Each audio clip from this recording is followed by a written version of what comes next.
Welcome to जी के current affairs point friends. I hope आप लोग अच्छे होंगे।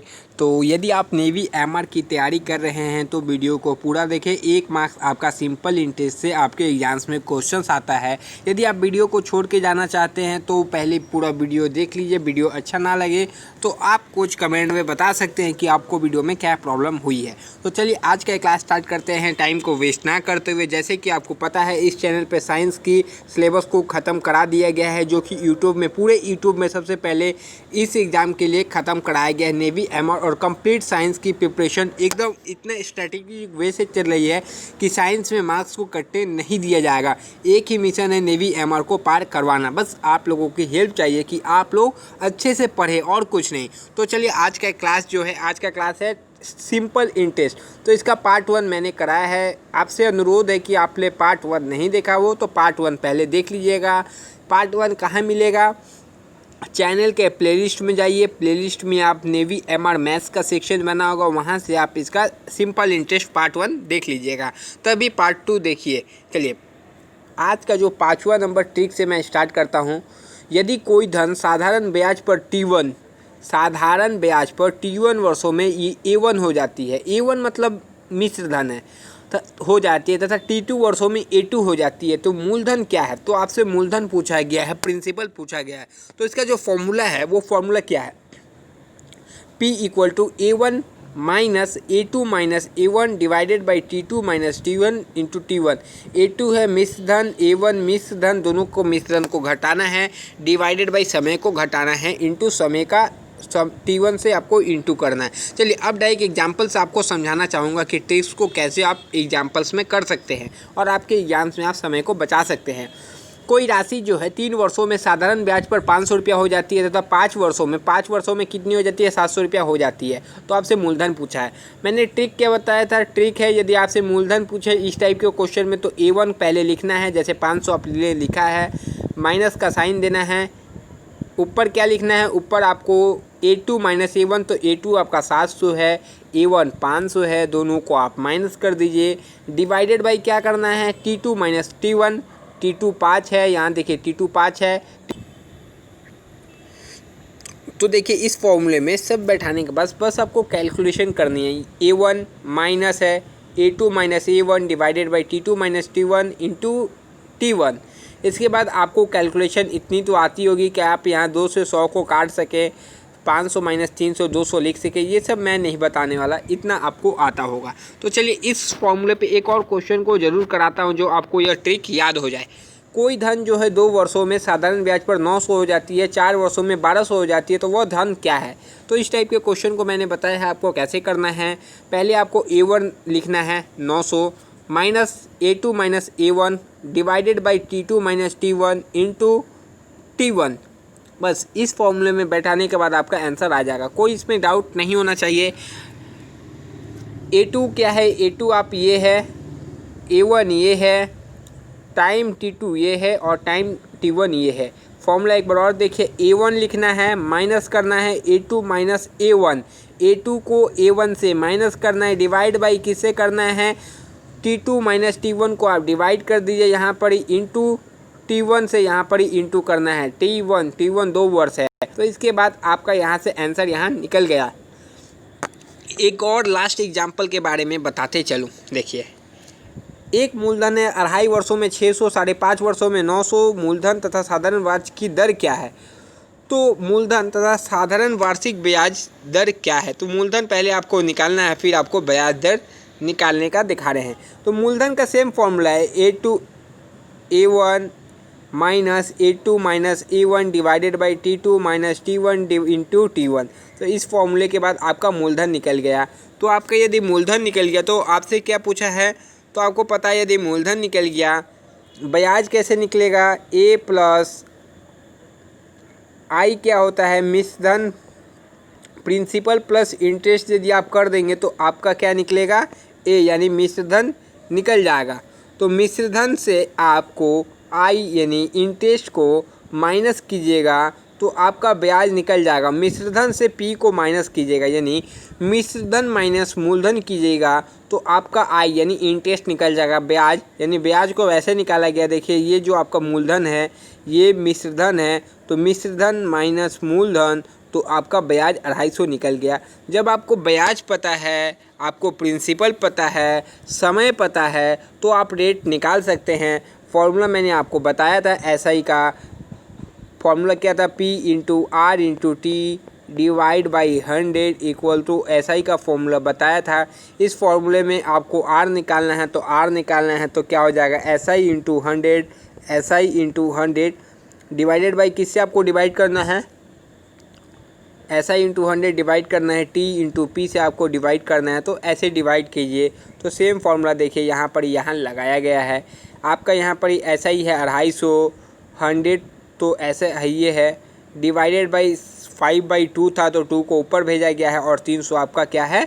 350 आपका निकल गया, क्या है वो? मूलधन था। तो बस एक बार फॉर्मूले में बैठाना है, आपका आंसर आपके पास रहेगा और बहुत कम समय में आपके पास आपका आंसर रहेगा, तो आपका समय की बचत होगी। नेक्स्ट क्वेश्चन की तरफ चलते हैं। नेक्स्ट जो आपका ट्रिक है जो आपके एग्जाम्स में काम आने वाली है, तो यह ट्रिक काफ़ी इंपॉर्टेंट है, देख लीजिए एक बार। देखिए x रुपए की राशि एक निश्चित वार्षिक दर पर 30 वर्षों में a रुपये हो जाती है। यदि दर r रुपये से बढ़ा दी जाए तो नया मिश्रधन क्या होगा? तो आपसे नया मिश्रधन पूछा गया है। तो फॉर्मूला देखिए a प्लस माइनस, प्लस जब दर बढ़ाए जाए, और माइनस कब यूज़ करेंगे? जब आप दर घटाएंगे। मतलब देखिए दर बढ़ाए या घटाए दोनों के लिए, एक के लिए प्लस एक के लिए माइनस है। फॉर्मूला आपको याद रखना चाहिए, x रुपये की धनराशि वही फॉर्मूला है P into R into T divided by 100। सिर्फ आपको यहाँ पर a प्लस माइनस जोड़ना है, मिश्रधन पूछे तो। देखिए अब डायरेक्ट यहाँ से आपको एग्जाम्पल से समझाने की कोशिश करेंगे, जो कि आपको बहुत अच्छे से समझ आ जाएगा। 500 रुपये की राशि पर एक निश्चित दर पर 2 वर्षों में 680 हो जाती है। जब दर को 2% बढ़ा दिया जाए तो वह राशि कितनी हो जाएगी? तो आपको राशि पूछी है कितनी हो जाएगी, तो आप डायरेक्ट यहाँ पर ये पहले लिख दीजिए 680। यहाँ पर 2% बढ़ाया गया है, मतलब प्लस आएगा, बढ़ाया गया है।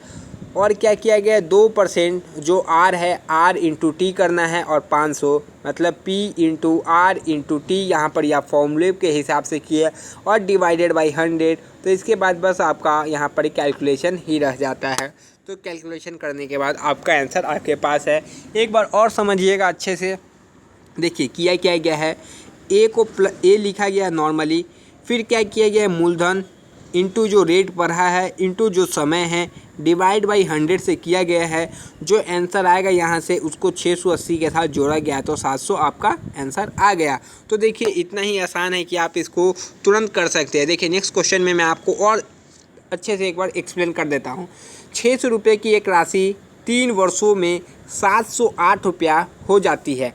जब दर को 1.5 से कम कर दिया जाए तो वह राशि कितने रुपए हो जाएगी? तो याद रखिए आपको जो दिया गया है 3 वर्षों में कितनी हो जाती है? 708। इसको पहले लिख दीजिए। माइनस किससे करना है? माइनस करना है आपको 600 इंटू 1.5 इंटू 3, यानी 600 इंटू रेट इंटू समय डिवाइडेड बाई 100।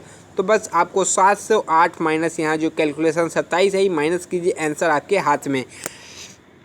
यहाँ बस आपको समझाने में टाइम लग रहा है, आप यदि कॉपी में कीजिएगा तो आपको ज़्यादा से ज़्यादा 15 सेकेंड भी नहीं लगेंगे। एक और एग्जांपल देखिए, 500 रुपये की राशि किसी वार्षिक दर पर 2.5 वर्षों में 1600 रुपया हो जाती है। यदि दर को 3% अधिक कर दी तो राशि कितने रुपए हो जाएगी? तो आपको डायरेक्ट देखिए 1600 रुपये हो जाती है, इसको पहले लिख दीजिए, प्लस आपको करना क्या है? जो रेट बढ़ा है 3%, जो समय इसमें दिया गया है 5.5 वर्ष, तो 5 वर्ष ऊपर लिखे, नीचे 2 आ गया, into P into R into T, ऊपर फॉर्मूला बन रहा है P into R into T divided by 100।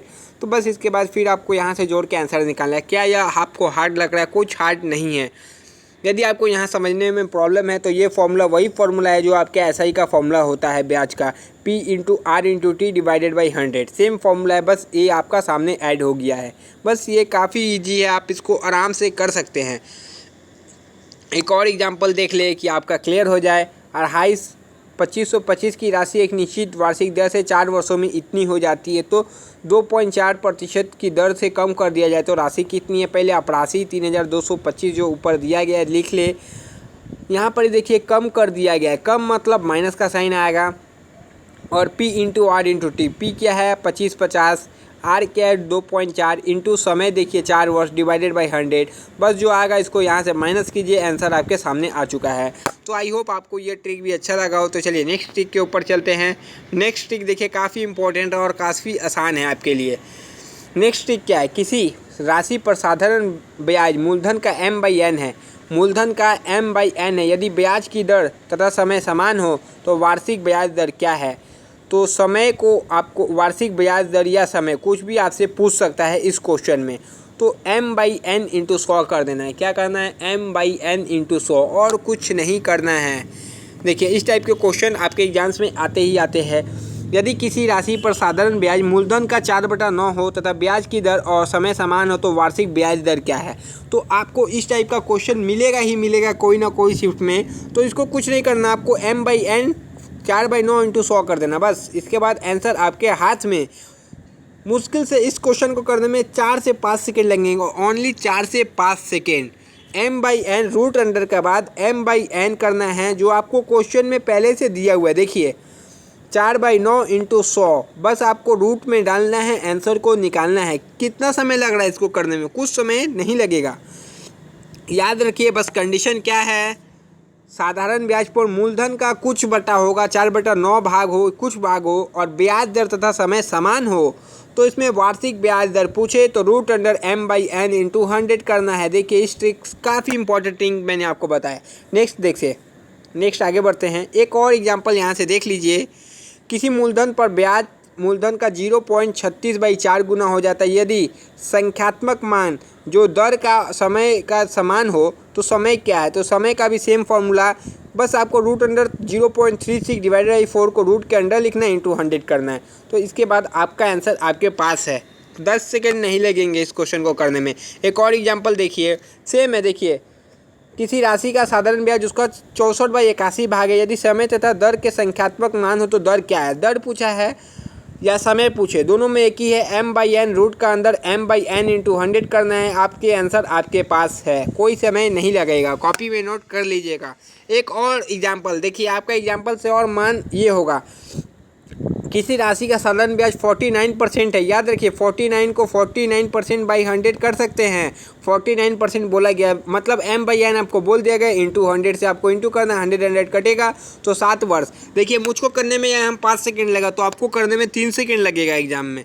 Trick का यही इंपॉर्टेंस है आपके एग्जाम्स में। चलिए नेक्स्ट ट्रिक के तरफ चलते हैं। ये ट्रिक 8 है। देखिए कोई धन P पर पहले T वर्षों के लिए R1 है, ठीक है। अच्छे से इसको देखिए, कोई धन P पर पहले T वर्ष के लिए R1 है, T2 वर्षों के लिए R2 है, T3 वर्षों के लिए R3 है। तो टोटल आपसे ब्याज पूछा है। बहुत आसान है। करना क्या है, पहले आपको जो दिया हुआ है, आपको यहाँ x रुपये जो ब्याज दिया है, ब्याज को इंटू 100 से ये कर देना है। फिर R1 T1 plus R2 T2 plus RT3 से डिवाइड कर देना है। तो ये आपको समझ में आ गया फॉर्मूले लिख लीजिएगा। अब चलिए डायरेक्ट क्वेश्चन करवाते हैं। देखिए किसी मूलधन पर पहले 2 वर्षों के लिए 3% का ब्याज है, अगले 3 वर्षों के लिए 5% दर से है, 2 वर्षों के लिए 6% है तथा कुल 7 वर्षों की समाप्ति पर ब्याज कितना है, 660 है, ठीक है। तो मूलधन पूछा है तो मूलधन इधर लिखिए P 660 इंटू 100 कर दीजिए, डिवाइड बाई क्या करना है, R1 into T1, R2 into T2, R3 into T3। कितना समय लगेगा इस क्वेश्चन को करने में, 10 से 12 सेकेंड। करना क्या है, ब्याज इंटू 100 ऊपर करना है, divided by R1 T1, R2 T2, R3 T3, तीनों को जोड़ के बस डिवाइड कर देना है। तो इसको करने में कुछ समय नहीं लगा। एक बार और देख लीजिए क्या है, ब्याज इंटू 100 किया गया है, R1 T1, R2 T2, R3 T3। बस इसके बाद आपका आंसर आपके कैलकुलेशन आपको करना है। चलिए एक और एग्जांपल से आपको समझाने की कोशिश करेंगे, क्योंकि क्वेश्चन आपके दिमाग में बैठ जाना चाहिए। किसी मूलधन पर 2 वर्षों के लिए 3% की दर है, अगले 5 वर्षों के लिए कितना है, 2.4 है, तथा अगले 3 वर्षों के लिए 4 हो तथा कुल समाप्ति पर ब्याज 75 रुपये आता है तो मूलधन की राशि क्या है। अब मैं बताऊं आपको मैं इस क्वेश्चन को कैसे करता हूं। मैं जब क्वेश्चन पढ़ता हूं मुझे समझ में आता है इन दोनों को डायरेक्ट इंटू कर लेता हूं। 3 × 2 6, 5 24 बचे 12 यहाँ पर ही हो जाएगा। 5 × 2.4 और 3 × 4 इन सबको मैं इंटू कर देता हूँ, क्योंकि देखिए नीचे आपको इंटू करना ही है, करना है ना। तो पहले क्वेश्चन पढ़ते पढ़ते मैं इंटू करता हूँ, प्लस तीनों को जोड़ भी लेता हूँ। तीनों को जोड़ने के लिए मैं ये रफ वर्क नहीं करता हूँ और डायरेक्ट 75 × 100 और जो नीचे वैल्यू आएगा उससे डिवाइड कर लेता हूँ। तो आपको पेपर में इतने करने की ज़रूरत भी नहीं है। क्वेश्चन पढ़िए, इन दोनों को इंटू कीजिए, इन दोनों को इंटू कीजिए और लास्ट में जो बचता है 5 और 2.4 की इंटू कीजिए, 3 × 4 का इंटू कीजिए, तीनों को जोड़ लीजिए, डिवाइड 75 से कर दीजिए और जो वैल्यू आएगा इंटू 100 करके आप कर दीजिए, आंसर आ जाएगा। यदि आपको थोड़ा मैथ्स में वीक है तो आप ये प्रोसेस पूरा कर सकते हैं। प्रोसेस पूरा कीजिएगा तो 10 से 12 सेकेंड लगेगा। यदि आप दिमाग में कैलकुलेशन करते हैं तो आपको कितना कम सेकेंड लगेगा, 6 से 7 सेकेंड में आप कर सकते हैं। देखिए चलिए अब नेक्स्ट एग्जाम्पल शायद इसका एक और हो तो वो भी दिखा। चलिए अब नेक्स्ट एग्जाम्पल इसका नहीं है। चलिए अब आगे बढ़ते हैं। नेक्स्ट टाइप इसका एक और टाइप आज करवा दूं तो आज टोटल 9 ट्रिक हो जाएंगे आज को लेके। नेक्स्ट क्लास में ख़त्म कर दिया जाएगा इसको। देखिए कोई राशि P को 2 भागों में इस तरह बांटा जाता है कि पहले भाग पर R1 दर से T1 वर्षों का ब्याज, दूसरे पे R2 दर से T2 वर्षों का ब्याज समान हो। तो आपको कुछ नहीं करना है। तो ऐसी स्थिति में आपसे क्या पूछता है, पहला भाग भाई दूसरा भाग आपको क्या करना है, R2 × T2 R2 R1 × T1। तो बस पहला भाग का साथ पहला जो लिखा है उसके साथ दूसरा को इंटू कीजिए, R2 × T2, दूसरा इक्वल टू कर दीजिए R1 × T1। अब देखिए ये फॉर्मूला आप याद कर लीजिए। अब देखिए आपको यहाँ पर एक एग्जाम्पल से समझाया गया है। 3600 रुपये को 2 भागों में इस तरह बांटा गया कि पहले पर 3% की वार्षिक दर से 2 वर्षों का ब्याज, दूसरे पर 4 रुपये की वार्षिक दर से 3 वर्षों का ब्याज समान प्राप्त होता है। तो 4% की दर दिया गया तो मूलधन का हिस्सा क्या है। तो सेम आपको मैंने बताया पहला भाग पर दूसरा भाग, आपको दूसरा भाग पहले करना है 4 × 3 R2 × T2 कर लीजिए, डिवाइडेड बाई R1 × T1 कर लीजिए, ऊपर है R2 × T2 divided by R1 × T1। तो यहाँ किसे आपका 2:1 रेशियो आ गया। तो अब आपको क्या बताना है, दर वाला भाग, दूसरा वाला भाग बताना है। तो दूसरा का ऊपर 1 है, दोनों को जोड़िए। देखिए 2:1 है, आपको दूसरा का भाग निकालने बोला तो पहले दोनों को जोड़ लीजिए 3। दूसरा का बोला है तो दूसरा के लिए 1 लिखिए, जो आया है 3 और टोटल जो वैल्यू है 3600, 1/3 × 3600। तो यहाँ से आपका 1200 आ गया। यदि आपको यहाँ से पहले वाले भाग का निकालना बोलता तो वो कैसे करना है, देखिए 2 पहले वाला भाग का 2 लिखिए, टोटल कितना है 2 + 1 3 डिवाइडेड बाई 3600 करना है आपको। तो यहाँ से 1200 आ जाएगा, काटिएगा ऐसे तो 12 दूना 2400। तो पहला भाग 2400, दूसरा भाग 3600। बट उसके पहले आपको पहला भाई दूसरा भाग का आपको रेशियो निकालना है, जो कि रेशियो का मैंने फॉर्मूला बताया था R2 × T2 R1 × T1। ये फॉर्मूला बताया था, पहला भाग बाई दूसरा भाग, फर्स्ट भाई सेकेंड भाग का फॉर्मूला ये है, पहला भाई दूसरा भाग। तो इस तरीके से आप इस क्वेश्चन को भी बहुत कम समय में कर सकते हैं। एक और एग्जाम्पल देखिए, 8200 रुपये को 2 भागों में इस तरह विभाजित किया गया कि पहले भाग पर 10% की वार्षिक दर से 4 वर्षों में साधारण ब्याज की राशि, दूसरे भाग में 7% की वार्षिक दर से 6 वर्षों की राशि साधारण ब्याज की बराबर है। तो पहले भाग की राशि क्या है। तो आपको पहली बाई दूसरी भाग निकालना है। तो दूसरा बाई पहला यहाँ पर क्या होगा, 7 × 6 4 × 4 7 10 × 4 दोनों को डिवाइड कर दीजिए, आपका 21 × 20 आ गया रेशियो। जब आ गया तो आपको निकालना क्या है, पहला भाग। तो पहला भाग के लिए 21 है, जो पहला भाग दोनों को प्लस कीजिए तो 41 आता है। 21/41 इंटू क्या है 8200। ऐसा नंबर दिया कि कट ही जाएगा। तो यहाँ देखिए 200 आ गया, 200 × 21, 21 × 2 42 होता है, 42 में 2 जीरो लगा दीजिए तो 4200 रुपये आपका आंसर आ गया। देखिए कैलकुलेशन आपको फास्ट करना होगा यदि आप एग्ज़ाम की प्रिपरेशन कर रहे हैं। एक और लास्ट एग्जाम्पल के साथ आज के क्लास को ख़त्म कर दिया जाएगा। देखिए सेम टाइप के क्वेश्चन है। 4280 को 2 भागों में विभाजित किया गया कि पहले भाग पर इतना दर है इतना वर्षों के लिए, दूसरे भाग पर 4 वर्ष की दर 4% की दर और 4.5 वर्षों की कर्ज दिया गया है। तो दोनों स्थिति में बयान समान है, मतलब ब्याज समान है। तो राशि क्या है। तो दूसरा भाग क्या है, तो पहले आपको पहला बाई दूसरा निकालना है। और पहला बाई दूसरा का फॉर्मूला मैंने क्या बताया था, R2 इंटू T2। तो R2 ये है, T2 ये है, दोनों को इंटू कर दीजिए, 4 इंटू 4.5 तो कितना आ जाएगा 4 इंटू 9/2। दूसरी वाले में क्या करना है, T1 R1 into divide by क्या करना है R1 इंटू T1। तो R1 ये है, T1 ये है, दोनों को इंटू कर दीजिए। यहाँ पर देखिए इंटू करने के बाद आपका 72/35 आपका रेशियो आएगा। आपको दूसरा भाग निकालना है, तो दूसरा भाग निकालने के लिए ऊपर 35 लिखना होगा, दोनों को ऐड कर दीजिए। 72 और 35 ऐड कीजिएगा, 72 में 30 ऐड कीजिएगा तो 102, 102 में 5 ऐड कीजिएगा तो 107। तो 107 यहाँ पर आ गया। ऊपर में देखिए 428 है, 107 और 4280। तो 107 को 4 बार में काटिएगा तो 428 आएगा, जीरो रह जाएगा तो 40 इंटू 35 आपको कैसे करना है, तो 35 इंटू 4 कितना होता है 140, 140 में जीरो जोड़ दीजिए 1400। देखिए कैलकुलेशन मैं आपके सामने कर रहा हूँ, इतना फास्ट कैलकुलेशन आपको करना होगा, 1400 आपका आंसर आ जाएगा। तो ये आपका आज का क्लास समाप्त होता है। एक और क्लास मैं लाऊंगा 20 मिनट का, तो आपका सिंपल इंटरेस्ट के सारे इंपॉर्टेंट ट्रिक्स हो जाएंगे एंड आप एग्जाम्स में अच्छे से क्वेश्चंस को कर पाइएगा। तो अब जो है आपको RS अग्रवाल बुक का PDF दिया गया है, उस बुक के PDF से आप क्वेश्चंस को करें। और जो बेसिक क्वेश्चन है उसको बेसिक से भी आप कर सकते हैं, बेसिक का रूल ज़्यादा बेटर रहेगा। ट्रिक्स आपको एग्जाम में काम आती है कब, यदि आप ट्रिक को अच्छे से याद कर लेते हैं तभी काम आएगी आपके एग्जाम्स में। तब तक के लिए जय हिंद फ्रेंड्स, नेक्स्ट वीडियो में आपसे मिलेंगे। वीडियो अच्छा लगा तो कमेंट बॉक्स में जरूर बताएं। जय हिंद।